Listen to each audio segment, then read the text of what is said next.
YouTube? We're back again today for more of our Gen Con Bonanza Explosion Blowout coverage.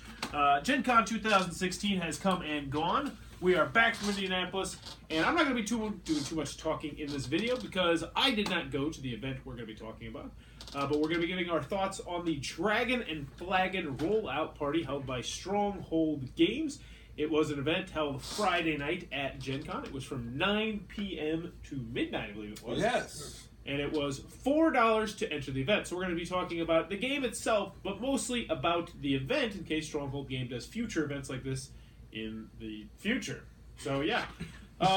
So, Dragon and Flagon, let's talk about the game itself first. Or how do you guys want to talk about it? What do you want to talk about first? Game itself, we can start with that. Yeah, good. I liked the game. I really did. It was a lot of fun once we got into it and we kind of got the feel of it. I think we all at the table opened up. We sat at a table with 3 other guys who didn't know, older guys, and one of them really got into it, and that made it that much better. Yeah. So it's like a big barroom brawl programming game, correct? Yeah, that's exactly what it is. That's the best way I've heard to put it. Yeah, it's very much a programming game where you have to plan ahead, and depending on my character, one of my moves I could chug. But that meant I had to plan ahead 3 steps instead of 2 steps. At all times. Yeah, at all times. So, there was a very much programming game, but it also was a just straight out bar brawl.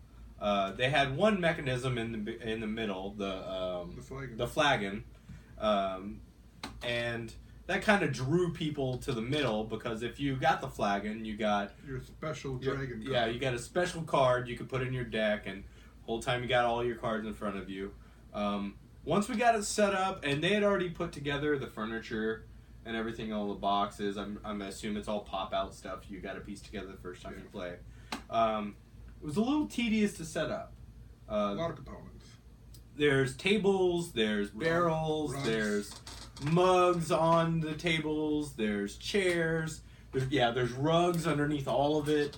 And so you kind of got to look at the sheet, and it took us all kind of a lot of time to get everything sorted out. But once we got going, it was pretty fun. Yeah, definitely. A lot of fun. So both of you enjoyed the game. Well, that's good. The event, though, what was the event like? Was it just in a plain room? I mean, give us the details on the event. No, well, I expected a little bit more out of the room, to be honest with you. But it was kind of interesting because they did have things up. It was a little more subtle than I would have hoped for. But in the room on the board, there's little things around the side, like dartboards and wanted posters and, thematic part. Yeah, on the game board. And then around the room, they also had posters that fit that. And so if you looked around the room, you looked at the board, you're obviously in the room. They had a theme going. They tried to. They had. They didn't really commit, but a lot of the helpers were in time appropriate clothing. Yeah, they had monks or whatever the theme is. Who announced the thing, and they had a set of rules on the wall: no fighting, no cursing, especially in Orcish.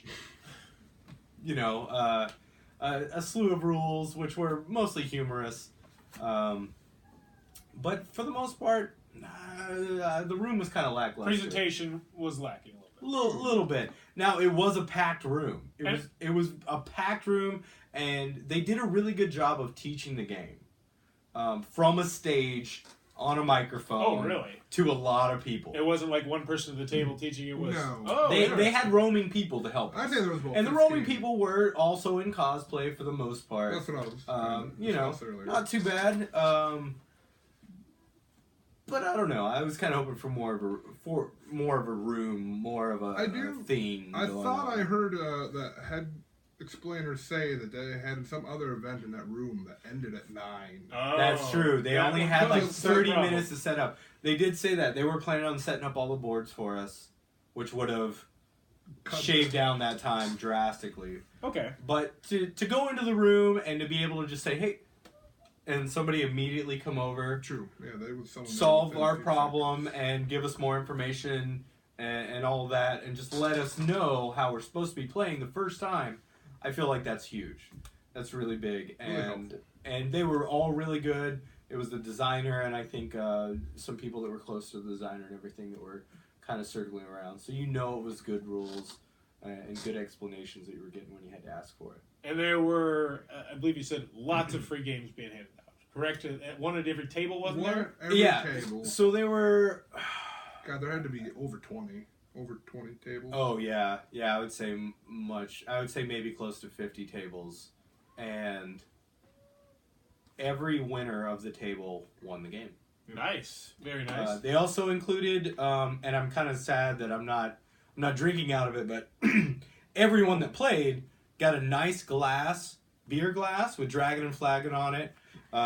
Dragon and Flagon in the text, beer poured on the logo, and on the mug of the beer it said Stronghold Games. It was all nice. It's a nice glass. Yeah. And then also these coasters, which are Dragon and Flagon coasters, Stronghold Games coasters, and you're like, oh, sweet, a coaster, who cares? But on the other side, it's a playable piece in the game. It is a beer spill. And so if you lay this down on the board and you hit this spot, because you can't always control it, you've already pre-programmed your moves and other people can mess with it. You hit the spot, you slip, and you slide. And so it creates this slippy space on the board, which already the game, like, just to get moving around and trying to hit people. Especially if you have a very large group of people playing. Starting off, it feels like you're swinging in the dark. Yeah. You're trying to punch people in the dark. They're moving this way. You're moving that way. You swing this way. And you're like, I failed. I don't know what's going on. But once you kind of get the ebb and flow of everything, then you can start to plan your moves ahead of time. And you can start landing punches. And it's all about landing punches, basically. You're trying to take points from somebody else by hitting them. And if you get hit, you give them your points.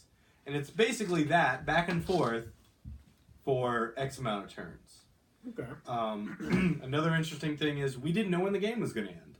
There was like a 4-turn period thing where they were like, any one of these 4 turns could be the end of the game. There were 4 tiles, to be a matter of fact. Oh, and one of them had the city the natural guard. flow of the game. Yep. One of them had a city guard. Whenever you unflipped that tile, the game ended immediately. Yeah, basically the cops showed up and the fight's over. You shuffle them at the beginning, randomize them, you don't know. You place them all in one spot, so it's not like, here's the first tile, and then 3 turns later, there was 1, 2, 3, 4. I played as the Buccaneer, which was a very interesting character. All the characters it's asymmetrical, so all the characters have different things going on. My guy was especially a drunkard. I could boast and up all my stuff, but I had to be standing on a table. I could drink and get special things, but there's some negatives too. I could swing off of the table, Buccaneer style, chandelier style, you know, and kick somebody. That was one of the moves. I almost won the game. Up until the last, that was my only con, is I didn't win and get a game. Alright, so here's what it pretty much sounds like to me. You could spend $2 and you can go demo a game. Because that's generally, you get a ticket, you demo games.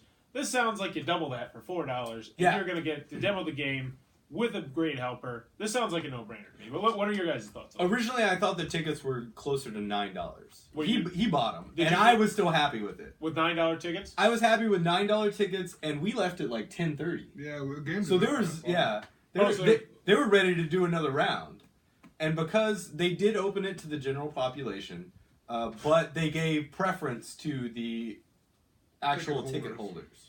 So we got to sit down first.